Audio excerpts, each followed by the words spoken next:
morning. I'm Tiffany Hill, the Associate Principal for the Early Childhood as well as the Pre-K PYP Coordinator.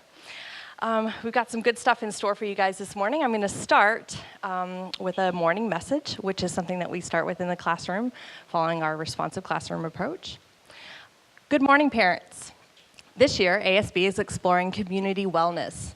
As you know, pre-K students have begun a unit of inquiry around how choices play a role in our well-being and health.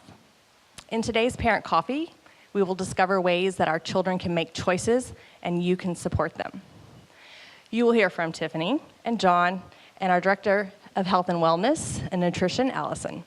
You will also have an opportunity to engage in learning stations that support healthy choices, movement, and play.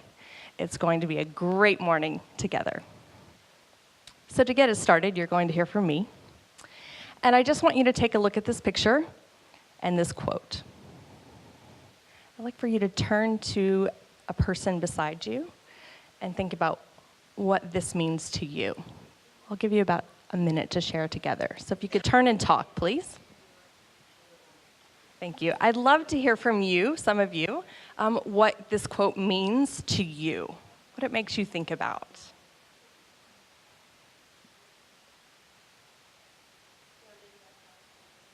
Building self-confidence.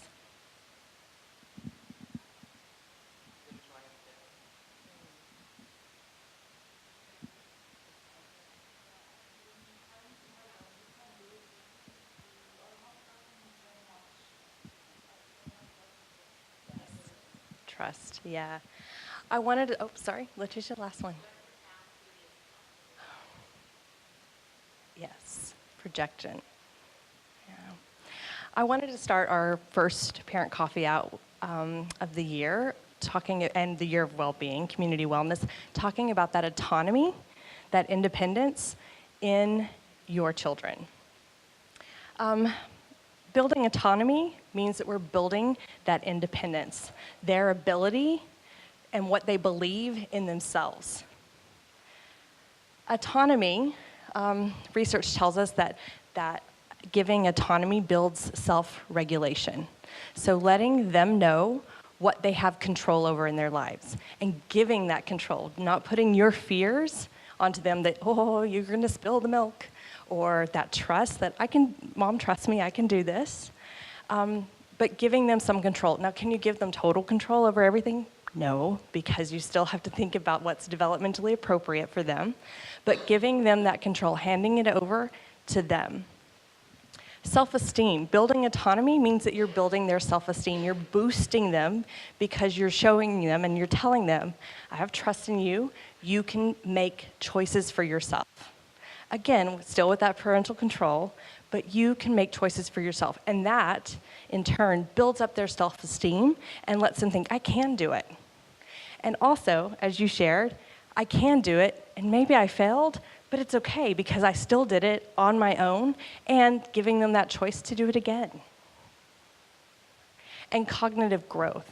When we show that when we help our children build that independence, we're helping their cognitive growth because they're learning those critical skills, those approaches to learning that we call them here at ASB, but that problem solving, that critical thinking at that age is really important for their well-being. So how can you build autonomy? Some ways are offering choices in what they do, respecting their opinions, having dialogue and discussions about why you might do this or why you might not do that, or when there is a fail, it is a success, and you've talked about that. And giving responsibility to them as well, and letting them delegate. Mom, you're gonna do this for me, and I'm gonna do this. So letting them kind of struggle it out with you. Think about it. So to kind of close this up, let's do another partner talk.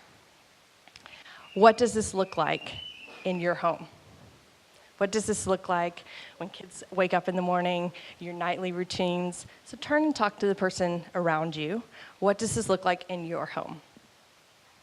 Turn.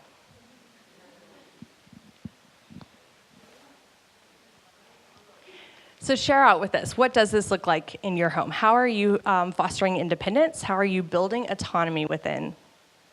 Actually, I have one new baby. When I'm making something and I cannot put an eye on him, but I can my eye on him. But I'm trying to let Hannah, like, Hannah, you take care of him, please. You have to play with him. You have to give him this. Sometimes you give her little food, you have to feed him by yourself. And sometimes when she's boring, I'm telling her, come with me. Let's. You can make some of this tasks in the kitchen, and I can make the other things. So I give her some rules in the house. Giving her that responsibility. Yes.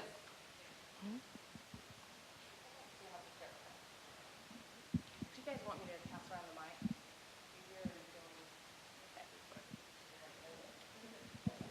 So with us trying to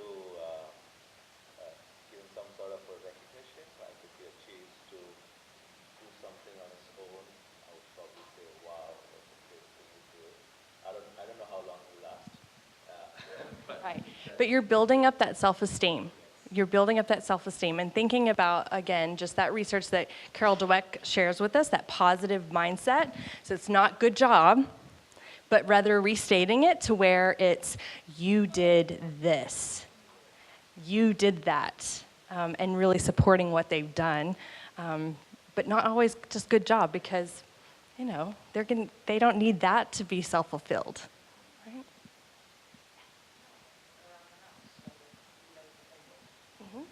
Absolutely. Again, responsibility, delegating responsibility. I need you to do this. Any other ideas?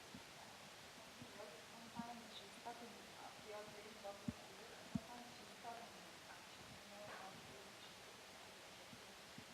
keep trying, keep trying.